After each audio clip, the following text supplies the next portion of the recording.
Hey there, my name is Dmitry Proknevsky, and at my current role here at Epipheo, I get to work with a lot of freelancers. I've noticed that the top freelancers tend to all do the same things. It's like they've cracked the code on how to be a successful freelancer. If you're someone new to freelancing, if you're just starting out and you're looking for advice on how to succeed in this career, I want to offer 10 tips on how to be an effective freelancer. So number one is to focus on working with creative agencies. I always recommend working with creative agencies over any other client because they do a lot of the legwork for you. A creative agency would partner you with an art director. They would provide you with storyboards. They would provide you with a style frame. They will give you very clear direction. They'll help you if you are running into any creative challenges.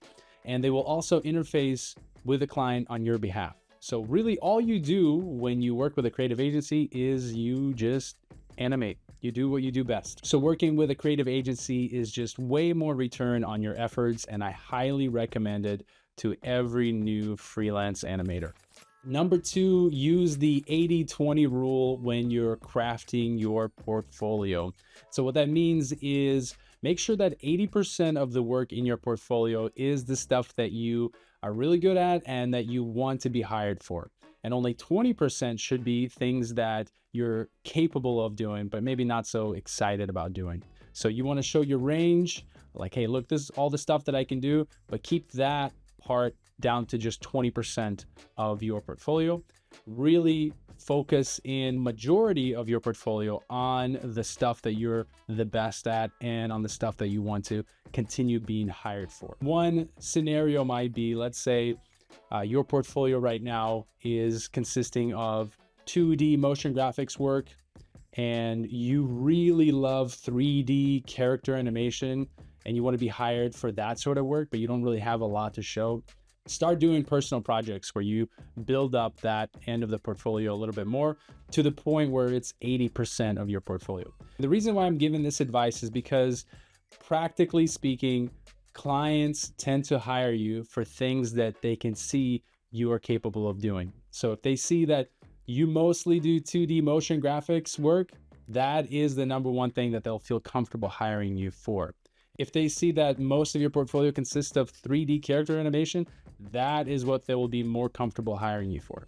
So it's important to think about that in advance, to be intentional about what sort of work you actually want to be hired for, and make sure your portfolio leans heavily in that direction. Number three, cater your portfolio to your desired client. So something that I see very frequently when a freelancer reaches out to us, a lot of times I'll take a look at some of those portfolios and I will see that just the chasm between the type of work that our studio does and the type of work that they do is just so big that it really doesn't make sense for us to work together on any project.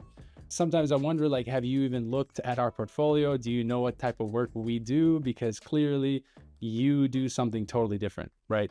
And so it's very important for that reason, whenever you are ready to find clients, to kind of do a little research, understand what type of clients you want to work with, and then go check out their portfolios, look at what type of work they're putting out into the world, and try to cater your portfolio to match their work. This could look like you creating multiple landing pages or multiple demo reels that specifically cater to the different abilities that you have. So let's say you're good at 3D modeling products. You can create just a reel for that and use that reel to approach agencies that specialize in 3D modeling projects. And then if you're also good at 2D motion graphics, go ahead and create a reel or a portfolio that focuses just on that.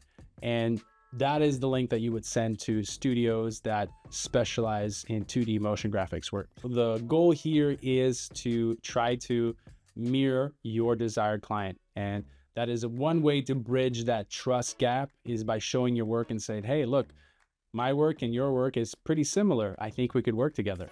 Number four, and this one may be a little controversial, but don't worry about a contract. I know whenever I was an animator and I was considering freelancing, One of the big scary things in my mind was, and I need to make sure that all my ducks are in a row, that I have a nice contract drafted that kind of covers all the bases, that in case I get in trouble with a client, I have all the legal language in place to make sure I get paid.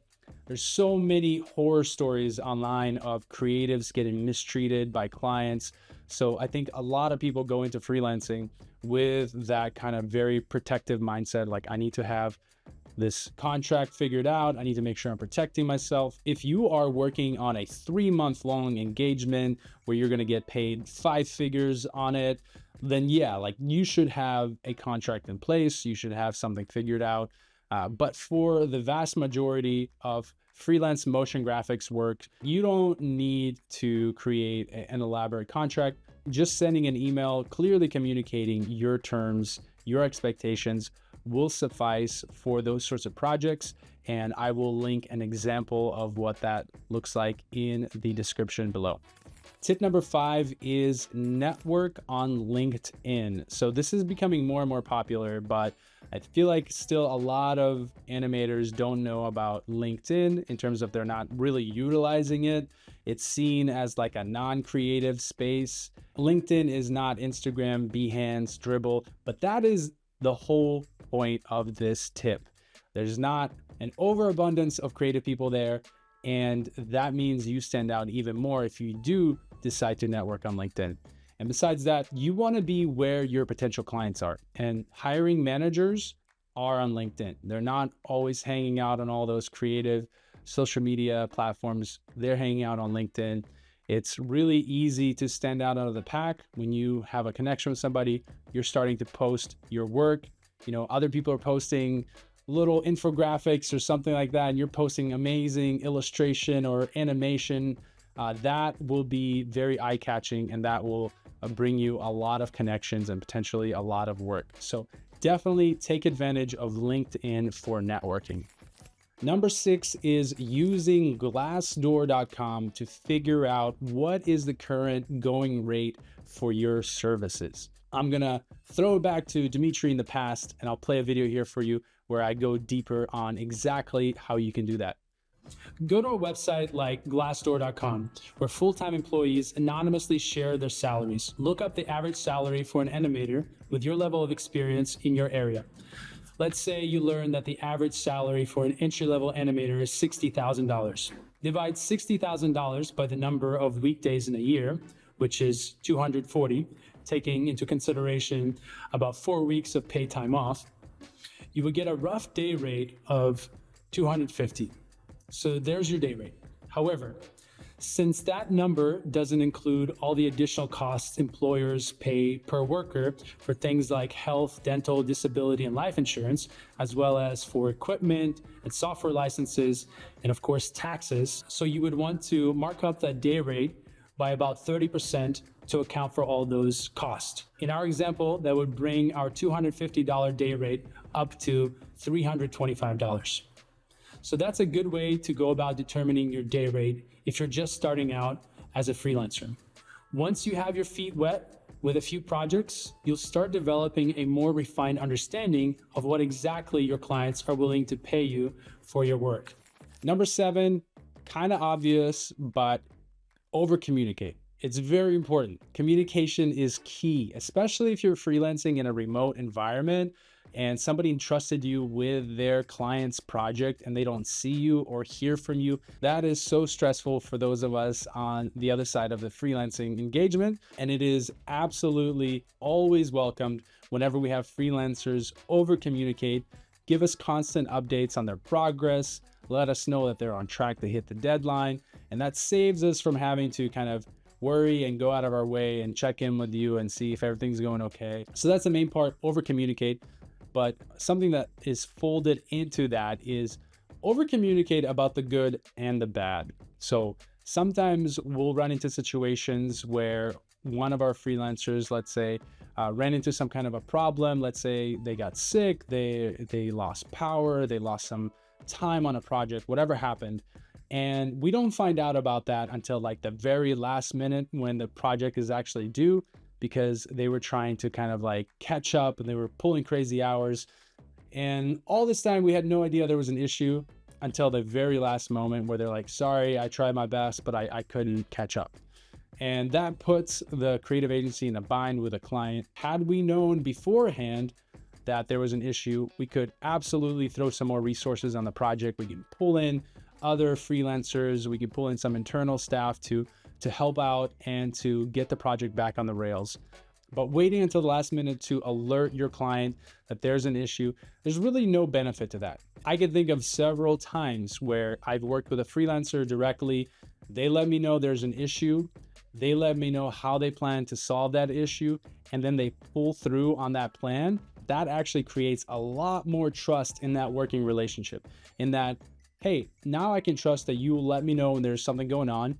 And then not only that, clearly I can trust you to solve big problems because you just proved it to me on this project. And so folks like that tend to get way more work from us. They tend to get hired time and time again. So over communicate about the good and the bad. Number 8 is never say no to work. I'm not telling you to say yes to every project. I'm just telling you not to say no. So a lot of times we will reach out to freelancers with an opportunity and we will lay out our terms and say, hey, this is the deadline. This is what we can pay, yada, yada, yada. And some freelancers, if the project doesn't fit for whatever reason, will simply say, no, thank you. But the pro freelancers a lot of times will say, hey, I'm not able to take this on because of X, Y, and Z. But if you're willing to change X, Y, and Z, I'd love to do this. Never assume your client isn't flexible. A lot of times they are. If you think the project is worth more money than what is being offered, just say that. Be like, hey, the only way I'd be able to do this is if you paid me X dollars more. If you think the project requires more timeline, say that. Say, hey, I'm not able to do it, this week or next week, but I can do it in 2 weeks. Sometimes the timelines are flexible and we can totally accommodate that. So make sure to communicate directly what your needs are. If it's more timeline, say you need more timeline. If it's more budget, say you need more budget. But don't ever flat out say no. It never hurts to pitch an alternative plan to a project. You never know. It might actually work out. Okay, this one I've saved for number 9 because it is super controversial and you may want to turn off this video when I say what I'm about to say, but stick around. It might not be as bad as you think it is. Number 9 is do some free work. Still with me? What I mean by that is, as a studio here at Epipheo, there are times where sometimes our animators don't have a project to work on for a day or two. And so they will either work on a pitch project to help us win more work. They will work on something that helps them develop a skill, but they're not just sitting around doing nothing, right? Same thing as a freelancer. If you truly have nothing on your plate, no one's knocking on your door, no one's hiring you, and you need somebody to give you a shot, consider this as your way to market your skills. Every company sets aside some money, some resources for marketing. Your way to market yourself is as easy as reaching out to your desired client and saying, hey, I have a day or two free. I'm not looking to get paid. I just want to give you an opportunity to see how I work. Is there like a style frame I can work on for you? Is there a scene I can animate for you? Something small. You're not doing a whole project for free, but if you literally have nothing to do, might as well reach out and offer a client to take you for a test drive so they can see that you are a good freelancer, that you are a good artist, that you are a trustworthy artist. And if you do that project well, odds are you're going to get hired for a paid project really soon. And the 10th and the last tip for a new freelancer is always look for new clients. You can find a client that's feeding you a lot of work and you may feel like you're safe and good to go for a while, but you never know, work can dry out at any moment. So make sure you're constantly having a rhythm where you're reaching out to new clients, you're building up your contact list. So if one client dries up, you always have another one to reach out for more work. So there you have it. Those are the 10 tips that I would give to a new freelancer starting out in motion design. If there's any other ones that you want to add, I'd love to see them in the comments below, and I'll see you in the next one.